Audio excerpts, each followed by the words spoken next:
पूज्य प्रधानाचार्य जी एवं मेरे सहयोगी, स्वतंत्रता दिवस की हार्दिक शुभकामनाओं के साथ आप सभी को मेरा सुप्रभात। जैसा कि हम सभी जानते हैं कि भारत अपना 75वां स्वतंत्रता दिवस मना रहा है। ये बात अलग है कि प्राकृतिक आपदा और महामारी के कारण इतने हर्षोल्लास के साथ ये दिन हम नहीं मना पा रहे हैं जैसा कि अब तक मनाते आए हैं, क्योंकि जिस प्रकार किसी बगीचे की शोभा उसमें लगे विभिन्न प्रकार के रंग बिरंगे फूलों से होती है, उसी प्रकार किसी भी विद्यालय की गरिमा और उसकी शोभा उस विद्यालय के छात्रों से होती है। लेकिन परिस्थितियां कैसी भी हों, जब बात राष्ट्रीय पर्व की आती है तो ये दिन हर भारतीय के लिए बहुत ही महत्वपूर्ण और स्मरणीय बन जाता है, क्योंकि इस दिन के लिए, इस आज़ादी को प्राप्त करने के लिए भारत के वीर सपूतों ने, देश प्रेमियों ने, आज़ादी के दीवानों ने न सिर्फ अपने कठोर संघर्ष किया बल्कि खुशी खुशी अपने प्राणों को भी न्योछावर कर दिया।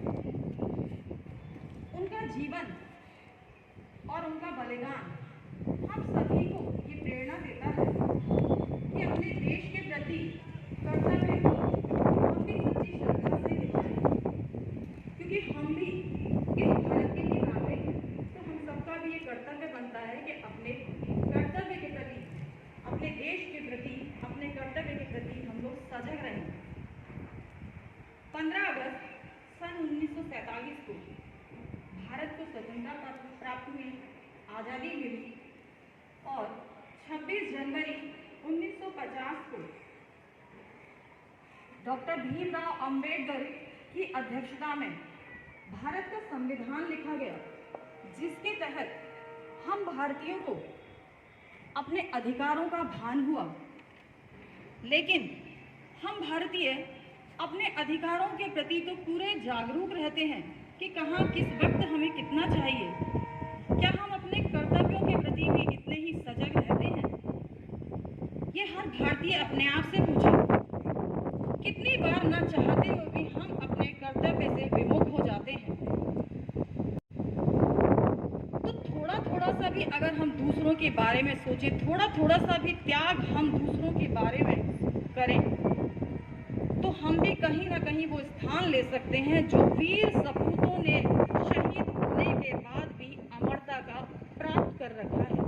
आज इतिहास में क्रांतिकारी और वीर सपूत हम और आपके हृदय में जीवित हैं। वो मरने के बाद भी आज जीवित हैं, उनकी शहादत अमर है। ऐसा मैथिली शरण गुप्त जी ने भी कहा है कि आप ही जिए तो क्या जिए, मनुष्य वही है मनुष्य जो दूसरों के लिए जिए। पशु प्रवृत्ति है वही जो आप ही चरे। चारा डालते हैं हम लोग रोड पे गाय को, और दूसरी अगर गाय आ जाती है तो फटाफट वो उसको धक्का दे देती है।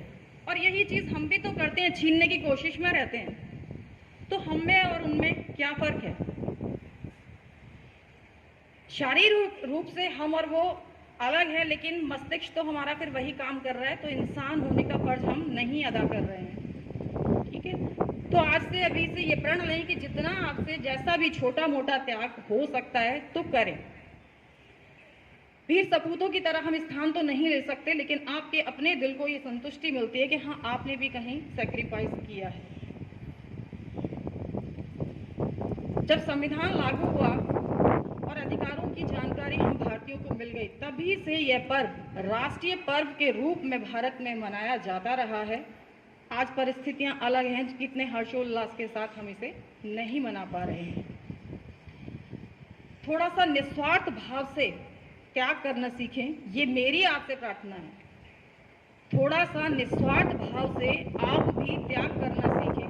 अपने देश के लिए थोड़ा सा छोड़ने का सोचें, तो थोड़े थोड़े से ही अगर मिल के सारे करते हैं तो बहुत होता है। दो पंक्तियां अपने देश के लिए मैं भी गाना चाहूंगी। जो इस प्रकार है प्रीत जहाँ की रीत सदा, है प्रीत जहाँ की रीत सदा, मैं गीत वहाँ के गाता हूँ। भारत का रहने वाला हूँ, भारत की बात सुनाता हूँ। हो हो हो हो हो हो हो, है प्रीत जहाँ की